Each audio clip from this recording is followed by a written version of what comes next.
Bismillah, walhamdulillah, wassalatu wassalamu ala rasulillah wa ala alihi wa sahbihi wa man wala. Amma ba'd, all praise belongs to Allah subhanahu wa ta'ala. We testify that there is none worthy of worship except Allah, and that Muhammad sallallahu alayhi wa sallam was his slave and final messenger. May the peace and blessings of Allah be upon our final messenger Muhammad sallallahu alayhi wa sallam. Allahu Akbar, Allahu Akbar, Allahu Akbar. La ilaha illallah, Allahu Akbar, walillahi alhamd. Alhamdulillah, today is the day of Eid, and joined with me in the studio are our brothers Abdul Salam, Abdul Kabir, and our brother Ali Falalu. Yeah. Welcome, my brothers. Good having us. MashaAllah, good to have you guys on this special, joyous day of Eid. We ask Allah subhanahu wa ta'ala to weigh heavily in your scales of good deeds. Ameen. This is our final episode of Hajj Impressions, my dear viewers. Asking Allah subhanahu wa ta'ala to accept and to make it sincerely for His sake. Allahumma ameen. Today we are discussing the day of Eid and how we can value it. What are the virtues of the day of Eid? Some lessons we can learn from it, because we always, as Muslims, we always seize the opportunity, whatever situation we may be in, to always learn and acquire and to benefit from the situation that we are in, whether it's good or bad. And alhamdulillah, today is definitely one of the better days, alhamdulillah. So the first day of Eid has a few names also, as we all know. What is the significance of the day of sacrifice, right? This is one of the names of the day of Eid, Yawm al-Nahr. And if we can shed some light on the virtues of this day, we'll start with you, Brother Ali. Bismillahir Rahmanir Rahim, wa salatu wa salamu ala Sayyidina Muhammadin wa ala alihi wa sahbihi. Yes, it is a joyous day. It is what the nature has to offer. Yeah. I would say what, you know, this is the fruit of worshipping, of being obedient to Almighty Allah.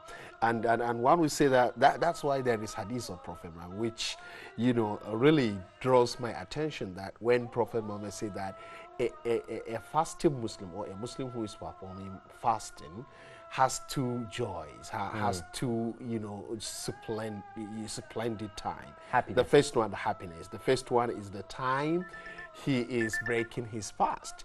And at the other time is the time when he is going to meet Almighty Allah, to see the magnitude of the reward that is going to yield in the day of judgment. I would say that Islam is very mindful about happiness, about being happy. Someone would say that to be a good Muslim is to be frowning your face, to look distracted, distressed, and, you know, praised or something like. No, Islam is not like that.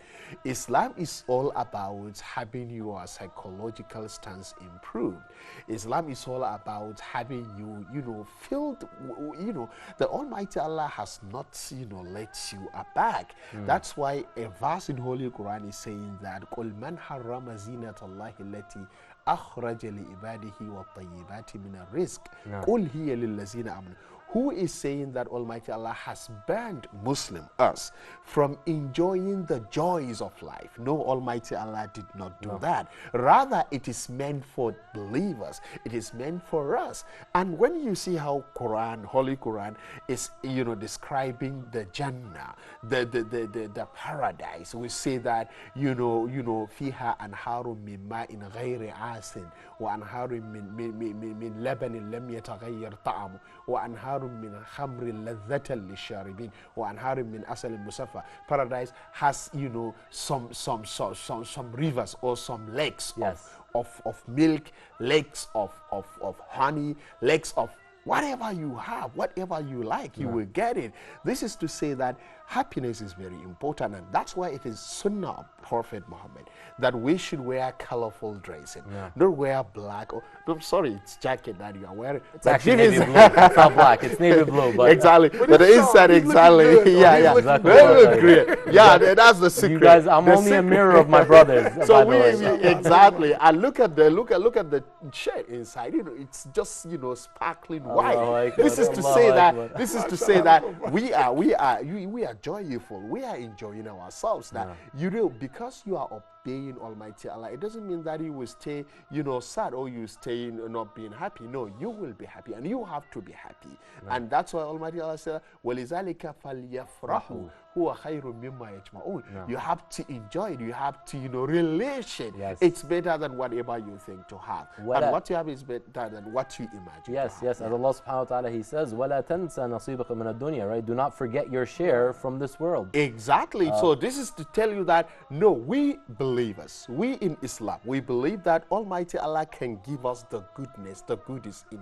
the world, in our worldly life, and He can also give us something excellent in the hereafter. And that's why the Salafus Salih would say, ربنا آتنا في الدنيا حسنة وفي الآخرة حسنة وقنا عذاب النار. So you don't have to suffer. You don't have to incur the burden of life. No, you can be rich. You can be affluent. Yes. You can release your life, but in halal.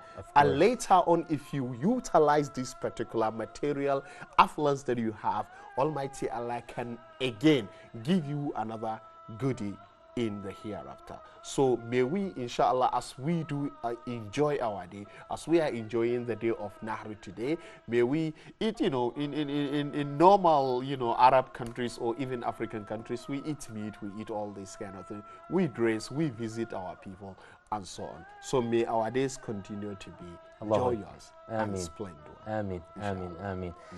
We actually have a report that was done by Sheikh Yusuf Estes this morning.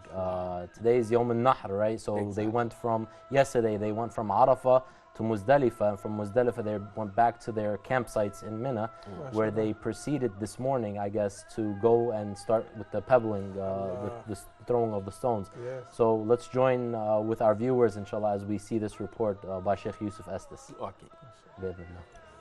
Anthrax and Muslims? What? Oh, we're completing the Hajj right now by coming here to the area known as Mina. And here in Mina, we have some of these pillars that we throw stones at. This has been going on for 1,400 years. But somebody put the word anthrax on the bag instead of the word pillars, because this is the bag that has the stones that we like to throw at those pillars. But look what it says right on it. Who would be dumb enough to go for that? Anthrax? No Muslim is going to be throwing anthrax at anybody, especially themselves. If you're exposed to anthrax without treatment, 35% of those who are exposed just on the skin will die. 75% exposed to the intake with not treated, they'll die. And of course, if you get it in you and it's too late, you die. But these are just simple little stones. Let me just show you so that you will know that this is a simple little stone, gravel that somebody picked up, put it in these plastic bags in China, by the way. Maybe that's the problem, I don't know. Maybe the Chinese tried to translate it, who knows. But anyway, it's not anthrax, okay? Everybody knows that. That's funny in a way, isn't it? Keep watching and stay guided. Allahu Akbar, Allahu Akbar. You can see Sheikh Yusuf's youth coming right out of him, subhanAllah. Allahu Akbar. May Allah preserve him and keep him steadfast and aid him and support him. He has a great and heavy burden on his shoulders back in the States with regards to the realm of da'wah. So ask Allah subhanahu wa ta'ala to keep him firm. Allahumma ameen.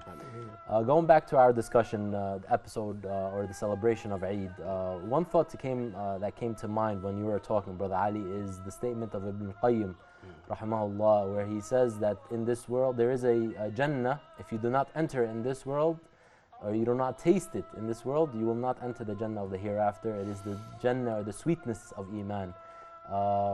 Brother Abdul Salam, being in the field of entertainment, right, and the anasheed and halal musical or halal industry that you're in, how did you find that balance of finding enjoyment of this world as well as, upon the halal way?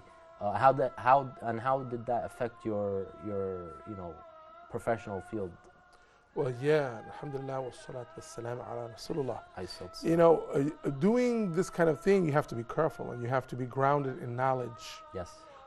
Because you can easily drift away into things that are not permissible. No. At the same time, we don't want to make impermissible things that are permissible for us, that Allah has made halal for us. No. So I think it's imperative that anyone who wants to do this kind of thing, it's very fun and it's creative, but you need to know what is halal and you need to know what is haram. No. And you need to know how these rulings are derived. No.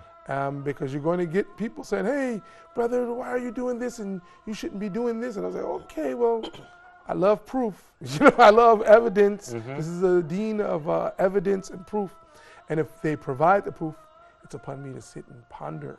So it's, and say, am I doing the right thing? Always double checking my intention, always double checking my actions, looking at the things that I'm doing and the way that I'm doing them, and making sure that it's good. And then after that, just having fun with it. Mashallah, mashallah. Yeah. And I hear we were talking before the episode started, you actually had something debut today.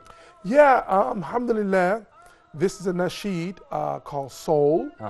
And it's on YouTube right now. Mashallah. I just uploaded it after Dhuhr Salat or something like this today. Just a few hours ago. Yeah, just a few hours ago. It's called Soul. It's myself, but it's also a friend of mine for many years, a Muslim brother. His name is Aqil. No. But he spells it Akil. He's a pretty well-known rapper in the States. No. And me and him, we got together, or we did this thing, nasheed, voice only. We call it poetry. Okay. It's like a cappella and poetry. Yes. And it's called Soul, and it has some good uplifting messages. The first message of this nasheed is saying, what we say, no gambling with my soul. And what is gambling with your soul? It's when you choose something without the knowledge of what you're doing. Even Islam, if someone becomes a Muslim without understanding what Islam is, they have really been guided and lucky. We can say lucky, but really guided by Allah, anybody who enters Islam. But if they just enter it without knowledge, then are they really, or any other religion? If you look at the religion, alhamdulillah, we have the deen al-haq. Yeah. And if you look at the other religions, it's apparent. But some people are just entering their deens and their religions Haphazardly. Yeah, because everybody else is doing it. It's what? like gambling. Yeah. It's not with knowledge, or if you say, okay, I studied this religion, I studied this one, and I studied this one. This one has tawheed. It's saying there's just one creator. No. And it's really the same religions. If you look back, it's the same as the other religions before they changed. And in the books, this is the only book that's present, the Quran.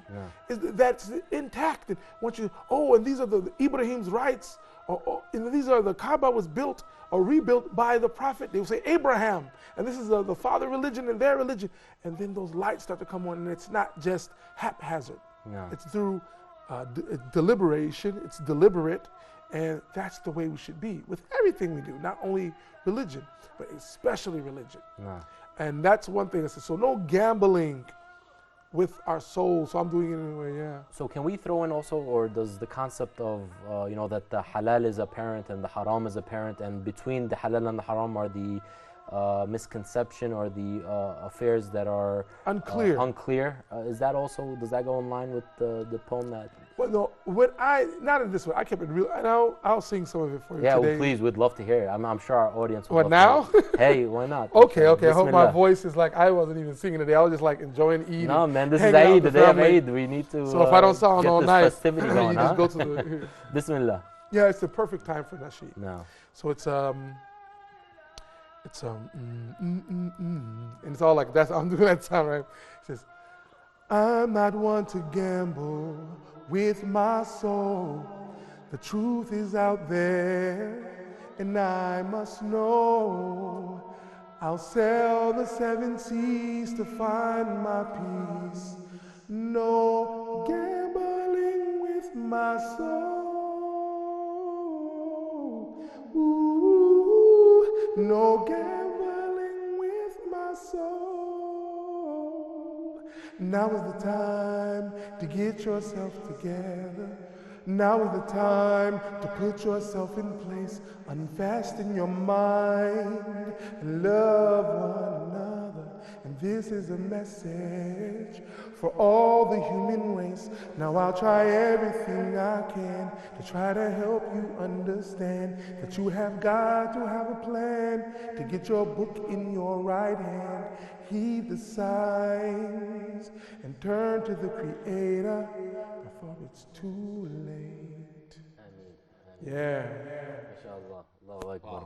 It also has that sense of motivation too. Yeah, for it our has a youth. dual, because first we come in with no gambling with your Yes. soul, but then we come in with a, hey, Wake up. yeah, now is the time to be you, be Muslims. You know, we're supposed to be the best. We're the best ummah. Yes. Not we're supposed to be, but we are. Yes. And then we need to, like the brother was saying, you know, and you know, we can enjoy this world. We get power in this world to help. Nah.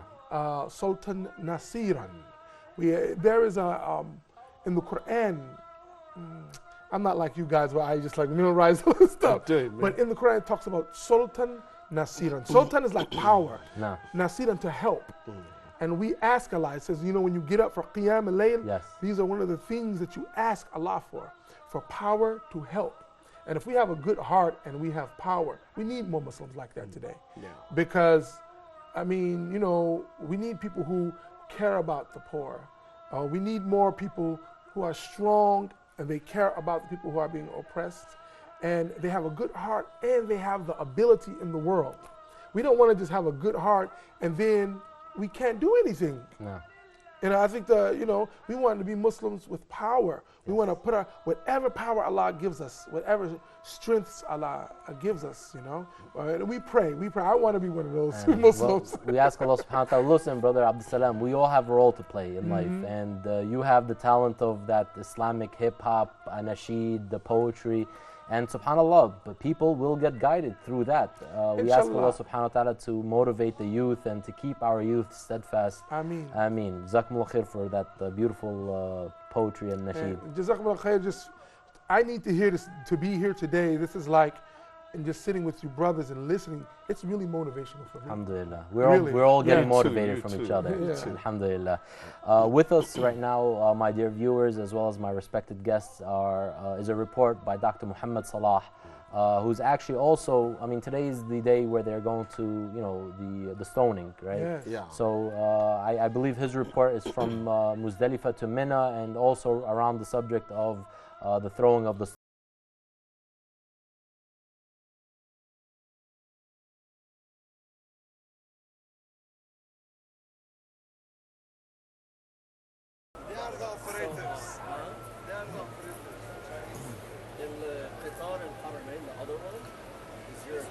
السلام عليكم ورحمة الله وبركاته. بسم الله الرحمن الرحيم.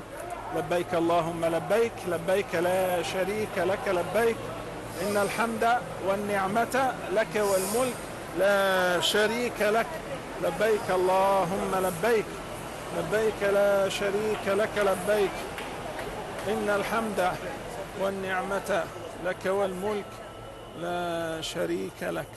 MashaAllah, brothers and sisters, alhamdulillah. We spent a beautiful night in Muzdalifah, sleeping on the ground. What an experience. And now, alhamdulillah, we just prayed Fajr. We are on our way to Mina, inshallah. Yeah, you. MashaAllah. May Allah accept from all of us. Alhamdulillah, we included everyone in our prayers. We prayed for our Muslim brothers and sisters in Kashmir, in Syria, in Palestine, in Libya, and everywhere. Alhamdulillah, shukrillah. So what are we planning to do now? First of all, Eid Mubarak to all of you. Happy and blessed Eid to all of you brothers and sisters. Happy and blessed Eid to all of you. You guys, I believe you're about to pray Eid in a little bit, inshallah, if you are in the Middle East. While if you are in the States, it's still night, and you will be praying Eid, inshallah, in a few hours, inshallah, Azza wa Jal. So happy and blessed Eid to all of you. And it is prescribed to recite the takbir now, timely, after every prayer. Allahu Akbar, Allahu Akbar, Allahu Akbar. لا إله إلا الله الله أكبر الله أكبر ولله الحمد. we're waiting on the platform, on the train station.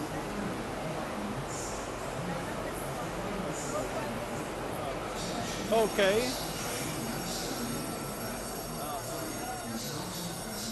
So that was in our train. We're waiting, inshallah, for the next train, hopefully, which will take us to Mina, where we're going to throw the stones, the jamarat. Throwing the stones or the jamarat is symbolic. Mina is given that name. That's very nice of you. MashaAllah. You see this guy? You know what he's doing? He's bringing some breeze for us, MashaAllah. It's really hot and humid here. Say salamu alaikum to him. Well, I don't know his name. I don't know his name. What is your name? Ahmed. Ahmed, MashaAllah. Everybody here is Ahmed or Muhammad. Ahmed what? Yeah, I mean, 90% of the people here, when you ask them about their names, they say Muhammad. And the remaining 10%, Ahmed. So, and say salam to our friends. Okay, so the throwing of the stones for the pilgrims, the first day, which is today, inshallah, is Jamratul Aqabati al-Kubra. This is sweat, not water. It's really sweating here, hot and humid, and mashallah, we feel like we're fresh or newborn. You know, the Hujjaj last night, when they were about to leave from Arafah, Allah the Almighty by Himself descends to our worldly heaven, and He boasts about the pilgrims to His angels, and He says, look, my servants, they've come to me with the shovel here and covered with dust, begging me for mercy, seeking forgiveness. So bear witness that I have forgiven them all the sins, even if they were as abundant as the grains of the sand or the droplets of the rainwater, subhanallah. So today we managed to pick some stones or pebbles from Muzdalifah. I'm going to show you the size of those pebbles, inshallah. Ahmed, do you have some of the pebbles, the stones with you?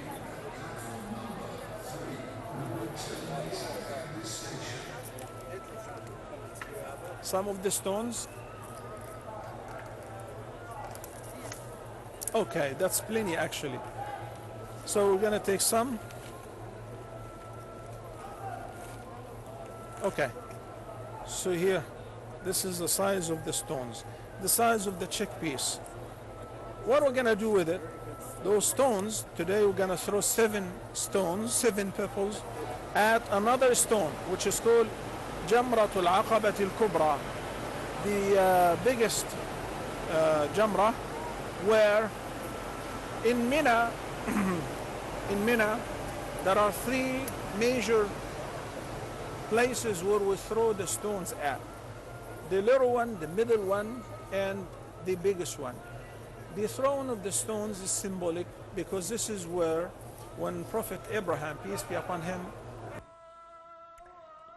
that was Dr. Muhammad Salah. May Allah preserve him and return him safely to us here at Huda TV.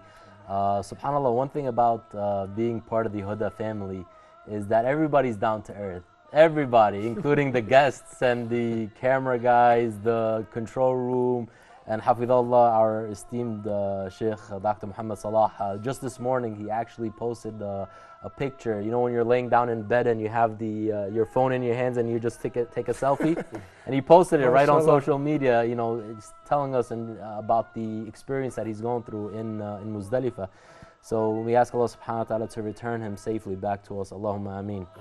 Going back to our discussion of this joyous day of Eid, and how on this day of Eid it's an opportunity for us to connect with our relatives. How does this day of Eid bring us closer to our relatives, Brother Ali? Well, actually, I like this, but before going to Dr. Salah's video, I would like to, I'm really moved by, Mr. Abdul Salam. No. His way of rendition, I mean, it's very touching. And I don't look at the means, I look at the goal. I look at the main purpose of composing what they had composed.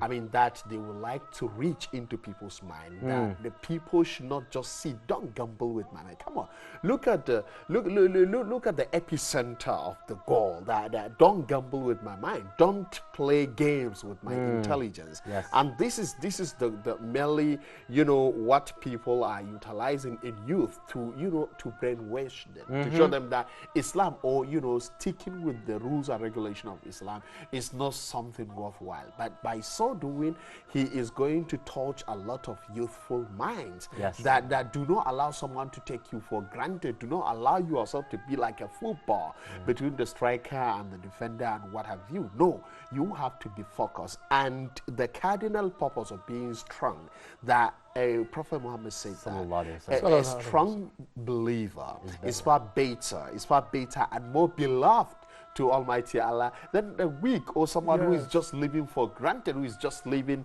you know, depending on what the chance can bring for him. No, you have to be determined, you have to be, you know, conscious, you have to know that you may be alive today and tomorrow you might not be alive. Therefore, you have to get ready, you have to get prepared. And this preparedness needs you to know what you are doing, know what you are focusing. Now we are in this kind of rigors of life. Young people say that, no, let's just live, you know, what the chance give me is what I will have. No, you have to work hard. Yes. You have to know about your religion. If you are a Muslim, you have to know about Islam. Don't just become Muslim because your parents were Muslim, your father and mother were Muslim. No, you have to know what you are practicing. You have to know about your Islam. This is very, very astonishing. I like it. And I want you to, gentlemen, to keep up with doing that. And then back to Dr. Before you go there, I want to make sure that our viewers are hearing this again and again and again. You have, my dear brothers, my younger sisters out there, you have a role to play. Know your value. Know where your place is, know your role, and live up to your role. Learn your legacy, and you have a role to play in the society. So let this serve as an inspiration, as a reminder, as a piece of motivation to wake up, to get up, and to learn, and to go out and leave a legacy behind before it's too late and before the time passes and you eventually pass as well. Inshallah, Brother Ali. Exactly. Then coming back to Dr. Salah's video, it is also mind-blowing. Actually, this is one of the astonishment that is, you know, giggling the mind of the Westerners. How on the earth would you have this kind of multitude people, these millions of people, you get about 3 billion people gathering together, converging together, and becoming brothers simultaneously at a time. Dr. Salah was saying that, you know, everybody here is either Ahmad or Muhammad. The concept, no, there are different names, but the concept is that we are all brothers under one banner of Islam, that we automatically become brothers. Whatever happens, if you see someone, you know, something bad is happening to him, you will try as much as possible to help him, to offer a hand, to do. This is one of the secret of the brother Islam. who was fanning him, he didn't even know his name. He said, I didn't know this man. Doesn't know him. He might be from Asia, he might be from, you know, somewhere else, but we are brothers. That's all we know. So this one is very important, and that's why when you look at the organization of Hajj itself, you are having this kind of, you know, stagnant number being organized together, doing things almost at a time. Come on, no government, no organization, no United Nations, no whatever organization you may think about to be able to orchestrate this. It is the power of Almighty Allah that is working there, and this is to tell you that Islam has not come to stay, has not come just to, you know, has not come to stay for a corner. No, it has come to continue whether or not someone is, you know, at wish of that. And the most important thing is that, you know, when you consider the people now coming from Arafah towards Muzdalifah and getting ready to throw the stone. Someone will say that, why are they throwing the stone? Can they see the Satan? Can they see the devil? Why are they pelting stones on him? No, come on. This is a misconception. This one is just symbolic something. That to say that you are now getting rid of any vices that Satan or Lucifer, and you fondly call himself, that you are getting yourself out of that one. You are ridding yourself from this kind of vices. You are trying to come back as if you are just giving birth today.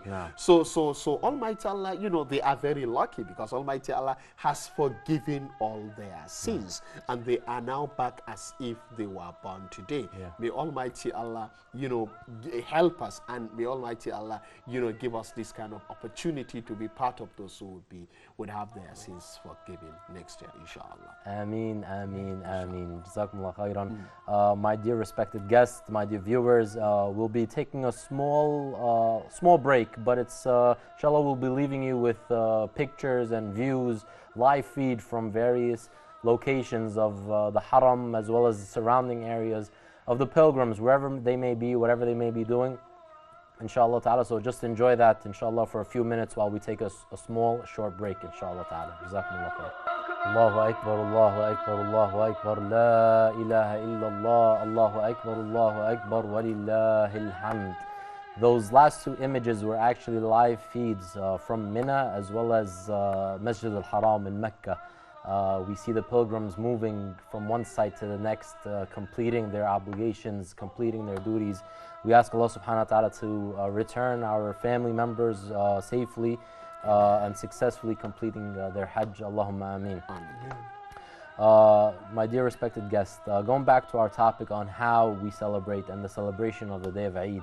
Let's take a small shift and talk about Eid in our home countries. We have Brother Abdul Salam from the States, right, representing, alhamdulillah. We have our brother Ali from Nigeria, also representing. I'm humble. Allah barik feek. So tell us a little bit about the part of where you guys are from your countries, as well as how you celebrate Eid back home where you guys are from. We'll start with my right-hand side. Well, alhamdulillah, you know, I spent a lot of time in Los Angeles. Okay. Especially when I got older, you know, and started to, you know, make salat and all this stuff. No. And it's really nice. It's really nice there. You know. Very liberal, I think. What do you mean? Like you, well, I mean, we kind of stick to, I mean, in the Islamic communities, we try to, you know. But there aren't that many in Los Angeles. Like, are they? Masajid? Masajid, you know, upon, you know. Allahu alam, I want to say good things. No, actually, you know, I mean, I know this is not the Eid al-Fitr, but actually a great time to be in Los Angeles is during Ramadan. Really? Because, you know, a special thing about it is you see, not only in Ramadan, but especially in Ramadan and during the Eid times, Eid al-Adha, Eid al-Fitr, you know, people from everywhere, from Nigeria, from Pakistan, from China, from Indonesia, from all over the world, Saudi, from everywhere, you know? And we're all in the same lines praying together. And it's really nice. And really, on Eid, it's something that I used to do, and me and my friends, you know, at that time I really wasn't married when I was in the States and spent a lot of time there. And so we would get up, of course, you know, get your nice clothes on. You would go and you would pray Eid in the masjid. But then you don't like go back to your families. I mean, you like with your brothers and sisters and like that. But so we used to hit up all of like the barbecues. First you go visit the Pakistani celebration in the park. And then you eat the Pakistani food. Then you go to like the Indonesian consulate. You know, and they have some special event there with their special food. And then, you know, so you're having like barbecues here and there. So you kind of go around and you sample. That's my friends. That's what we used to do. So we used to get in the car after the salat. We would have the salat and they would have really good events in the masjid. You know, games for the kids and like donuts and hot dogs and all this stuff, right? And is the salah held outside, like in open air, or is it in the masajid? Sometimes. Some they hold it inside. Some they do it outside. You know, the last time I was there, it was outside. Alhamdulillah. But a lot of times, it's inside too. Yes. And Yeah, but me and my friends, we used to, after the Salah and everything, we used to just go across the town and just go to the different Eid celebrations. And like, you know, if it's a Gambia, the brothers, so we would go there and just eat, you know. So it would be really nice to meet all the different Muslims from the different cultures and sample their food. MashaAllah. So, yeah. That's what Eid's about. Yeah, food, man. festation, Alhamdulillah. festivity, right? Yeah, it's really, Days of eating and drinking. As I miss it. Yes. I mean, I'm in a Muslim country, and I really appreciate being here. But I also do miss the Eids back home. Because it's like, you know. Back home, yes, at the end of the day. It's back No, home. mashallah. Jazakallah khair for sharing that with us. Brother Ali, how is Eid celebrated in Nigeria, where you're from? Well, actually, this says that, you know the adage that is saying east, west, home is the best. Well, so to speak. But I would say that, for example, when you talk about Nigeria, you know, Nigeria is the summary of Africa. It's the nutshell of Africa. You diversities, you different people, different tribes. You are talking about more than 300 different tribes and different ethnic groups. This one is mind-boggling for everybody. Yes. You know, to say that how many tribes? How could, that's why English is used as the lingua franca by Nigerians. Yeah, even though people say that it's imposed by colonial masters, but that's how it is. Because, you know, I cannot speak diversity, unity in diversity, or you can put it diversity in unity. This one is wonderful. Talking about food, which is the cardinal regalia of the day. You know, you are talking about different kind of food, but meat is the cornerstone. Any kind of food, any kind of dish that you are intending to relish, it has to be dominated by meat, by beef, by chicken, by sometimes, you know, even seafood and so on. But when you talk about the dominant tribes in Nigeria, that's Hausa tribe of northern part of Nigeria, you are talking about after going to perform the Eid al-Fitr or even Eid al-Adha like today, after observing the Eid prayer, people will go back to their different, you know, relatives and different destinations, visiting their relatives, visiting their friends, you know, spending time together.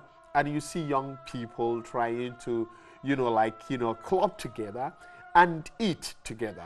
And most importantly, in Hausa land, in northern part of Nigeria, you will eat what they know. For example, in Egypt, there is something they call a fatta. We were just talking about fatta in Egypt. So in Nigeria, it is there is something they call a tuwo.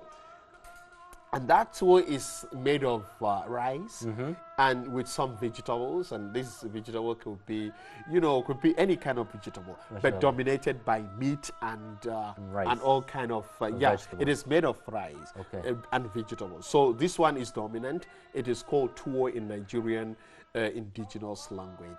And some other tribe like Yoruba in southern part of Nigeria, they will eat what is called amala. And amala is made of yam. Yam is very popular. It's not known in Egypt, I know, but it is known in the state, and it is known in tropical Africa, especially western part of Africa. So they do tuwo, amala, with that particular vegetable, which is yam, and they serve it with vegetable of with meat and some seafood sometimes. Look, man, and so on. I'm So getting hungry. just Brother Ali, man, I'm salivating Talking here about too, it, man. you know, You're getting us hungry over here. Has stabbed me, really. Allahu Akbar. But I also like Egyptian way of fatta, which we enjoyed here. MashaAllah. I'm married to Egyptian wife, so I could compare and contrast. MashaAllah. All in all, you will see that, you know, people are trying to enjoy their life, and this is the secret of Eid. And the Eid, you know, that's why, you know, Prophet Muhammad said that if you see someone who cannot feed himself, who has no shelter, who cannot clothe himself, try to provide him with one, at least in this day, at least on the day of Eid. Try to provide him with something, make him happy. And Islam says that, you know, penetrating happiness into the mind of your fellow Muslim brother is an act of ibadah. So people enjoy that, and if you see someone who cannot enjoy, you should try to make him find chance to enjoy. You know, I want to come back to with that concept of sharing, but before we get into sharing, we have a report by Sheikh Wasim Kempson, Hafidhahullah, our dear respected Sheikh, who we've had the honor and privilege of working with here at Huda. He's actually in Mina and he has a report for us. So let's tune in to see what he has for us, inshallah. Bismillah. Assalamu alaikum wa rahmatullah, brothers and sisters. Eid Mubarak. I ask Allah Azza wa Jal to accept all of your efforts. You fasted yesterday. May Allah subhanahu wa ta'ala allow that to be an expiation of your sins for the previous year, inshallah ta'ala, the coming year. Alhamdulillah, all the Hujjaj, as you can see, we're all walking towards the Jamarat to throw 7 pebbles, saying Allahu Akbar on each occasion. And then our sacrifice will be done, and then we can trim our hair, inshallah ta'ala, and then we can exit Ihram, in which we have been in Ihram for about 2.5 days now. Alhamdulillah, it's another great experience in Hajj. And here you see the signs of Allah subhanahu wa ta'ala very clearly. So I ask Allah Azza wa Jalla to bless you all, enable you to all make Hajj, inshallah ta'ala, in the future, and accept all of your deeds. Ameen. It's your brother Wasim Kamsan. Assalamu alaikum wa rahmatullah wa Eid Mubarak. Ameen, ameen, ameen to the dua, wonderful dua of Sheikh Wasim Kamsan from Mina, alhamdulillah. We have about, wrapping up our episode here tonight, last few minutes, inshallah. So from the manifestations of Eid is the concept of sharing that you touched up lightly on. How is that implemented in Eid, more specifically from the distribution of the meat to the charity that we give, like you touched up upon, to give in the concept of Eidiyya? It's really like an Egyptian concept, I think. Or do we have this in Nigeria? Well, we do have it. What's it called? That's we call it Goran Salah in Nigerian language. Okay. That's like Eidiyya in Arabic, in Egyptian Arabic. Okay. But this one is a gift, is giving something. The act of giving, the consciousness of giving. Yes. One of our problem of this generation is that most of the young people are waiting of what they will take. Receiving. Yeah. What am I getting? We're always trying to be recipient rather to be givers. Yes. And there's an adage that says that givers never lack. We have to get this kind of concept that what shall I give? No, what would I take? Yes. Yeah, we know the concept of pound of flesh in Jewish theories, that I have to give something in order to take the bigger, give the small one. So no. In Islam, if you give, Almighty Allah is going to give you more, bigger, and Almighty Allah is going to multiply what you have given. Yes. So giving children what you call Eidiyya during Eid is sacrosanct in Islam. It's not in Islam. It's even is found in the tradition of Prophet Muhammad. Prophet Muhammad would take Hassan and Hussein during Eid and take them and tower them into the town of Medina and make them be happy. So that's the concept. Give them something. Give them £1, 1 cent. Make them feel something, not about the value, how much you give them. No, about penetrating the concept of giving. The concept of the fact that I want to put some happiness. I want to inculcate some happiness in the mind of my fellow brother, my nephew, my niece, my friend's son, my friend's daughter, or something like that. Yes. This one is very important, and that's why in Hajj now we are talking about, you see people slaughtering, and non-Muslim will say that, okay, all these tons of meats, where are they taking it to? This is the concept we have. But it gets the concept of sharing. Yeah. We are giving it for those who don't have. There are millions of people in this world who don't find what they can eat. So Islamic world is here to provide shelter, to provide food, to provide them what they will eat. And that's why Almighty Allah say that if I give what I have, it means that I want Almighty Allah to pay me back and make him business. Holy Quran says that yarjuna tijaratan lan tabura. They are like, installing a business. They are establishing a business with Almighty Allah. And indeed, business with Almighty Allah is always successful, fruitful and successful. So we should have this kind of concept. Yes. We should have to learn to give. We should have to learn to feel that, no, we have something. Of course we can take, but we can also give. The concept of that the upper hand is better and more beloved to Allah than the precisely as Prophet underhand, as Prophet Muhammad yes, said. sallallahu alaihi wasallam. Exactly. Brother Abdul Salam, we're getting requests for that same nasheed that you have eloquently and delightfully shared with us earlier in the episode. So if we could end the... I have the same request. Yes, Allahu Akbar, Allahu Akbar. If we can, inshallah... Okay, we do it. And again, alhamdulillah, it's on YouTube. I hope it's search searchable. 'Cause I Inshallah. just put it up there. بإذن But الله. it's SOAL. SOAL. Yes, soul. Okay. With myself, Abdul Salam, but sometimes I go as Salam, No. and brother Akil, the MC. No. But yeah, inshallah, yeah, I'll do it again. And we'll Inshallah. end the episode with that on a beautiful note. Okay, inshallah. Jazakumullah khair. Okay. I'm not one to gamble with my soul. The truth is out there, and I must know. As I sail the 7 seas to find my peace, no gambling with my soul. No, no gambling with my soul. Now is the time to get yourself together. Now is the time to put yourself in place.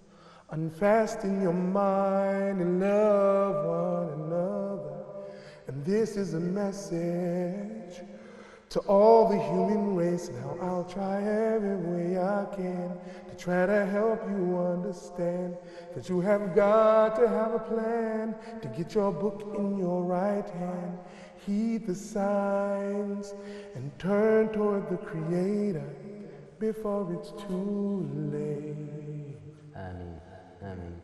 It's Mashallah. great. It's great. Time to create It's great. before it is Too late. Yeah. And don't gamble. These are, I think, you have put it in a nutshell. Yes. And Yes. God bless you. Ameen. God bless Ameen. you. If our viewers can take this concept, and us with the viewers, of course, I mean, this what we're doing here is, first for ourselves and then for our viewers. Exactly. But if we could take that message home, I think we would have achieved a great deal. Exactly. Allahumma ameen. My dear respected guests, wallahi, it was an honor and pleasure having you with us here on the show today. It's that time of night, my dear viewers, to say our goodbyes. We hope here on Hajj Impressions, we were able to fulfill our mission. We're on Hajj Impressions, we were trying to gather and connect you with the various stages of Hajj and the blessed 10 days of Dhul Hijjah, and connect you with the holy sites and our mashayikh and different reports coming to you from various locations. We hope we were able to complete this task and this mission, asking Allah subhanahu wa ta'ala to accept it and to weigh heavily in our scales of good deeds. Ameen, ameen. And inshallah, until the next time we meet, assalamu alaikum wa rahmatullahi wa barakatuh.